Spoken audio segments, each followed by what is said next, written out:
हौसला वो मंजर भी आएगा, प्यासे के पास चलकर समंदर भी आएगा। थक कर ना बैठ ऐ मंजिल के मुसाफिर, थक कर ना बैठ ऐ मंजिल के मुसाफिर, मंजिल भी मिलेगी और मिलने का मज़ा भी आएगा। तो कहने का मतलब है कि जो कंपटीशन की तैयारी कर रहे हैं वो थक कर बैठे रहे, चलते रहिए। एक दिन ऐसा आएगा कि आपको मंजिल अवश्य मिलेगा, सिर्फ आप अपनी तैयारी तो करते रहिए। चलिए इसी के साथ हम मुंडा विद्रोह की बात करते हैं। मुंडा विद्रोह जिसका नेतृत्व बिरसा मुंडा ने किया था। पहले बिरसा मुंडा की एक उनके जीवन के बारे में कुछ जान लेते हैं, फिर आगे इस विद्रोह के बारे में। दरअसल बिरसा मुंडा का जन्म जो है 15 नवंबर 1874 को हुआ था। उनका जन्म कब हुआ था? 15 नवंबर 1874 को। ठीक है, बिरसा मुंडा का जन्म 15 नवंबर 1874 को हुई थी। कहाँ पर हुई थी? तो उस समय जो है जो छोटा नागपुर था वो उस समय परमंडल था। ठीक है, तो बिरसा मुंडा का जन्म छोटा नागपुर में हुआ था। और छोटा नागपुर के अगर बात करें कहाँ पर, तो छोटा नागपुर के तमाड़ थाना के अंतर्गत एक गांव आता था जिसका नाम था उलीहातू। क्या नाम था उसका? उलीहातू। उलीहातू के बगल में एक और छोटी सी क्षेत्र था जिसका नाम था चलकद। ठीक, उसका नाम था चलकद। वहीं पर बिरसा मुंडा का जन्म हुआ था। कहाँ पे हुआ था? छोटा नागपुर। छोटा नागपुर ये उस समय प्रमंडल था। ठीक है, छोटा नागपुर प्रमंडल में, और थाना था उस समय तमार, थाना तमार, और गांव का नाम था उलीहातू। गांव का नाम उलीहातू। और जो क्षेत्र था, जो एरिया था, जैसे हमारे यहाँ टोला मुहल्ला होता है, वैसे भी उस समय वहाँ पर टोला मुहल्ला था जिसका नाम था चलकद। क्या नाम था? चलकद। ठीक है, तो बिरसा मुंडा के जो जन्म है वो जन्म कब हुआ था? 15 नवंबर 1874 को हुआ था। कहाँ पे हुआ था? छोटा नागपुर प्रमंडल के तमाड़ थाना के अंतर्गत, तमाड़ थाना के अंतर्गत उलीहातू गांव में। क्षेत्र कौन सा था, कौन सा टोला था? तो कहेंगे चलकद। कौन सा टोला था? तो चलकद।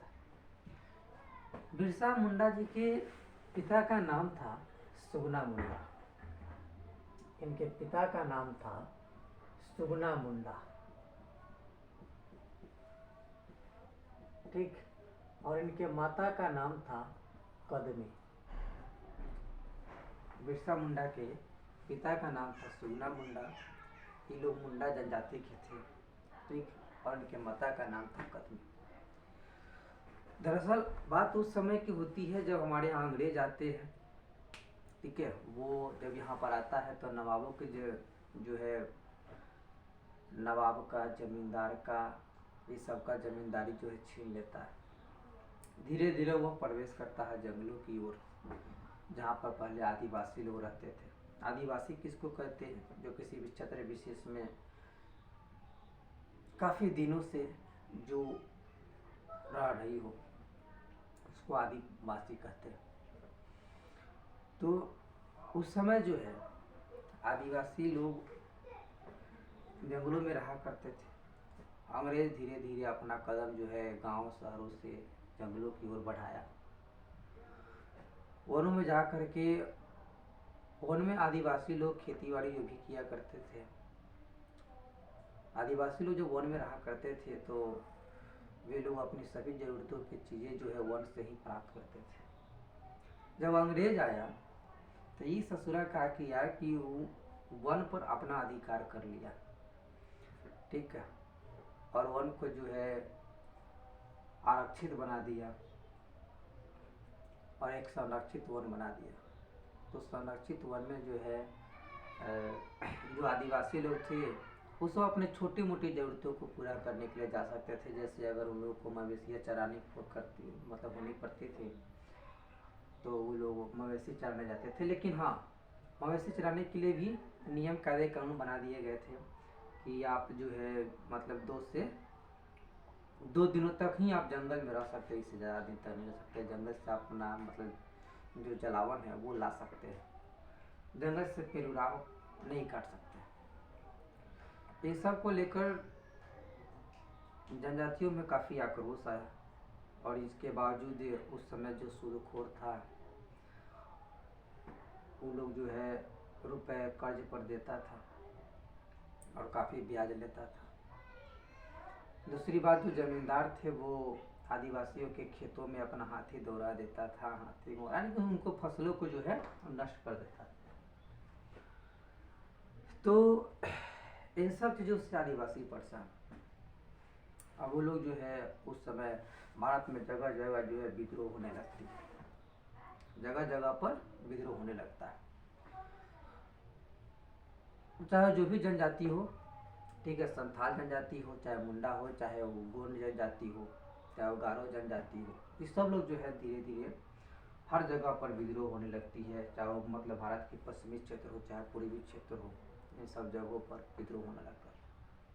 और अंग्रेजों का अगर सबसे ज़्यादा विद्रोह अगर हुआ तो वो बिहार के जनजातियों ने किया, बिहार के आदिवासियों ने किया। तो बिरसा मुंडा का जन्म जो है वो 15 नवंबर 1874 को हुआ था। कहाँ पर हुआ था? तो प्रमंडल छोटा नागपुर था, थाना था उनका तमार, गांव था उलीहातू, और उनकी एक टोला समझ लीजिए, टोला जो था उनका तलकर था, वहाँ पर उनका जन्म होता है। उनके पिताजी थे क्या नाम है, सुगना मुंडा, उनके माता का नाम कदमी।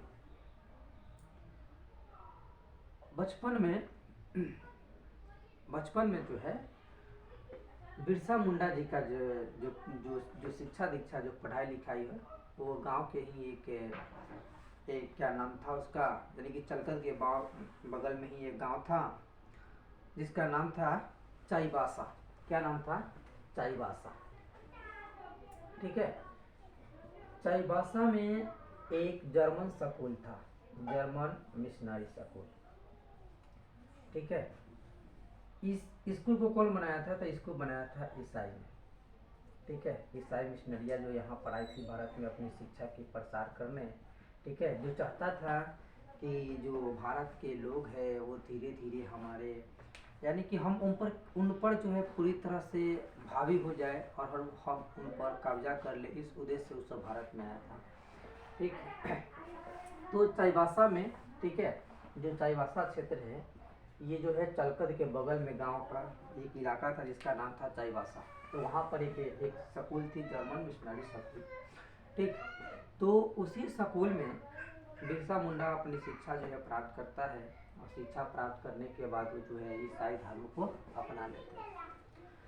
ईसाई धर्म को अपना लेते हैं, उसके बाद होता क्या है कि वो ईसाई धर्म से उनको कुछ मतलब घृणा होने लगती है और घृणा काफ़ी ज़्यादा हो जाता है।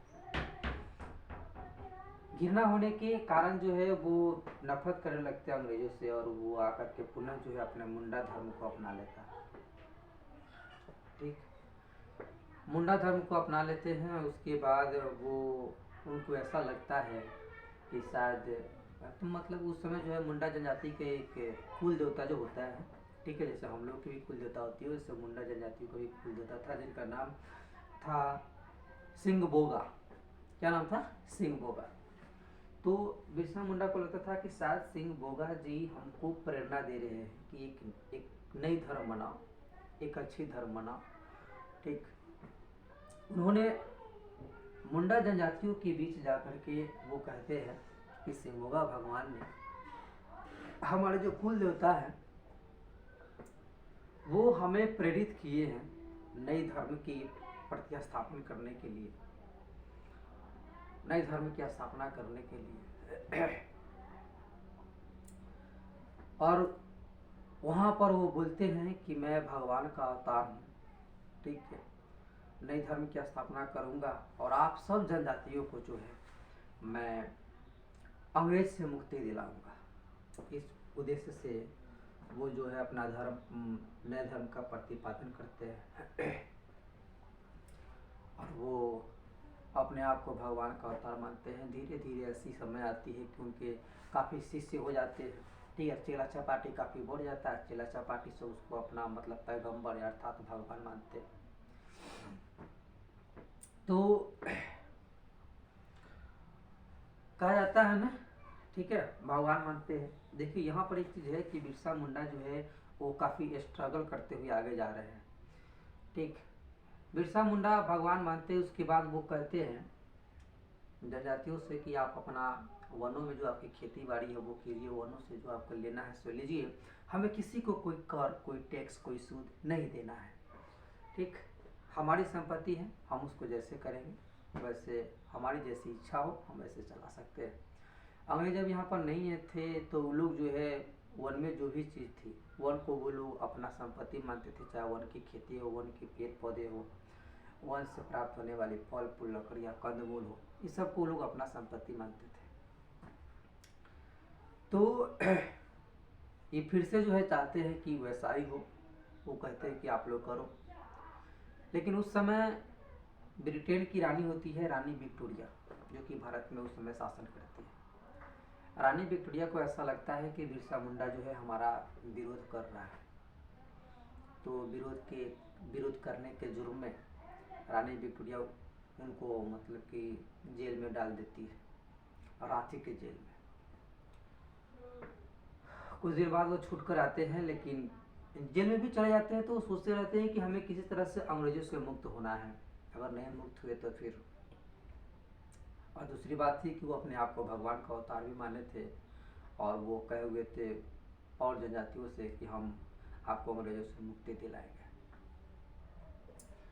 तो होती है क्या, वो पुनः जेल से छूट कर आते हैं। उनके जो भी शिष्य होते हैं, जो भी उनके अपने जो गुरु के जो भी आदमी थे, उन सबसे वो पुनः मुलाकात करते, अपने गुरु बनाते हैं और फिर वो कहते हैं कि हम अंग्रेजों का विरोध करते ही रहेंगे जब तक कि हमें